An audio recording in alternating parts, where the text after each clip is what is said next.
أكثر 10 وجبات أحبها في الغداء أو في العشاء. فطيرة أو تصبيرة.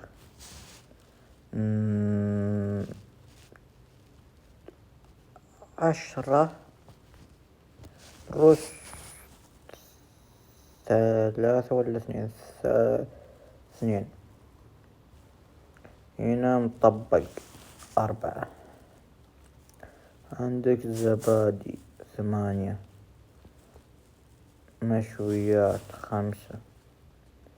عندك برجر. 1. هنا عندك سلطة. 9. هنا عندك شاورما. 3.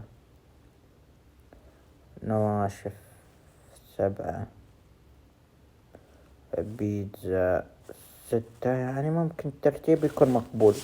ولا تنسوا لايك شير سبسكرايب. اتمنى تصلوا عني. في امان الكريم لكم ولا شيء.